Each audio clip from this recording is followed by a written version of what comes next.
Okay, this is basically the same as on the Pro XP. So you'll install your lower little seal. We call this a crab claw because it kind of looks like that. It installs pretty much the same way. Pushes up under the frame on the bottom there. Then you're going to take this other piece. You're going to put the curve facing down. You're going to stick it down in there. Now you're going to bow it around. Basically you're kind of bending it. And the same thing in the front. You'll get it pushed up in there.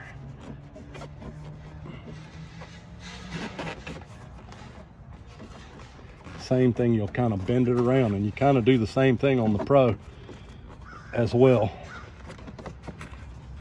Once you get it seated in there like that, now all we're going to do is come with a silicone gun. We're going to run a little bead of silicone all the way around it.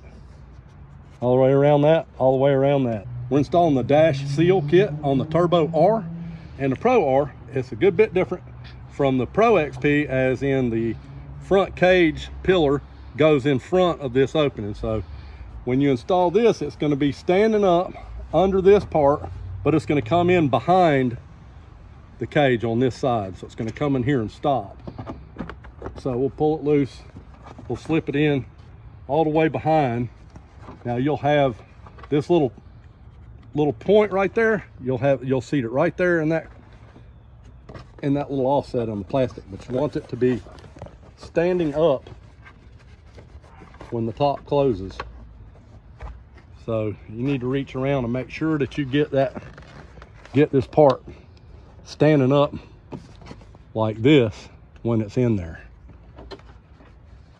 Now, I've got mine standing up. You can't really see it now, but you'll see that the end of it comes all the way and touches right here. So now that it's in place, I'm going to go ahead and click that back in. Now it's sealed down on top. Then the front fender piece, it'll go on the same exact way as the others. Come from the back side all the way up in front, or I'm sorry, in back of the first dash seal part that you put in. And that goes under. Okay, when this is in place, of course, you'll get your zip tie and everything, and you'll silicone it, the fender back on just like you did the other. But this top piece right here will come under that little saddle will sit right there underneath the cage. Once you get that zip tie pulled through, you're just going to snug it. You're not going to pull it tight yet. Now you want this top piece right here, you want to kind of stick it down in that hole. And you'll see it stays put pretty much on its own. So after you do that, you want to pull this in until this top part is riding up nice and tight up here at the top. And then we're going to pull that zip tie tight.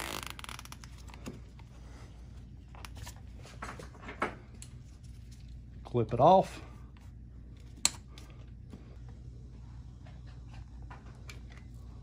It's just to make sure that high-speed air can't blow through. So now you're going to peel this.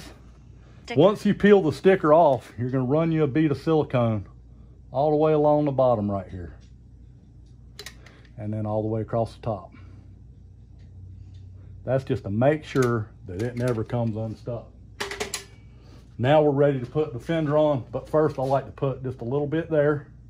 You might get some on your hands getting this part set right. So wear some gloves. Okay, the kit also comes with some peel and stick gaskets. And you're gonna cut them to size, and you're gonna run a layer of it all the way around where the fender seats, all the way down and across the bottom of the skid plate. That's gonna seal any air from being able to get by the fender as well. So we're trying to stop every bit that we can. Also, it's a good idea to run a small bead of silicone across this. Not going to hurt anything, but it's going to make it seal a lot better. That is our goal. It don't need to be much at all on this. I usually just Gorilla Tape mine because I don't plan on taking it back out this time, so I'm sealing it on there.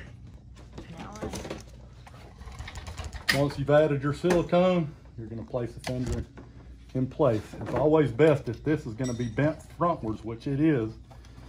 So we're going to leave that bent frontwards, and we're just going to gently set the fender in place.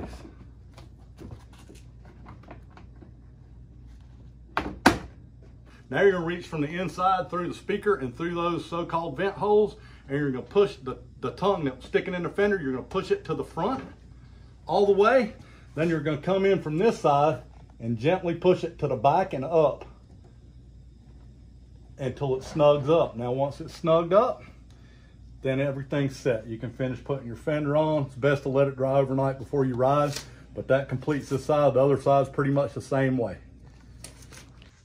So once we have our fender and our dash and all back installed, then we're going to come, and these 2 clip nuts, it's best to pull that clip nut out of the way to get started with.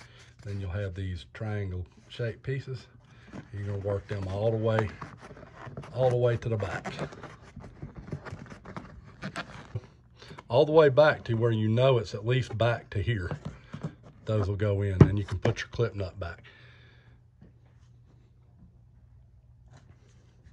Then this part will just fit between, and then you'll just come along with it and tuck it in and tuck the top down and push it in all the way down.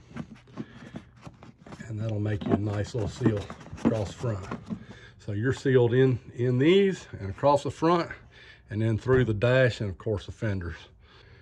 And you may want to put a little bead of silicone or a piece of Gorilla Tape all the way down this front right here. Don't have to, but just to make sure that it doesn't ever come out of there.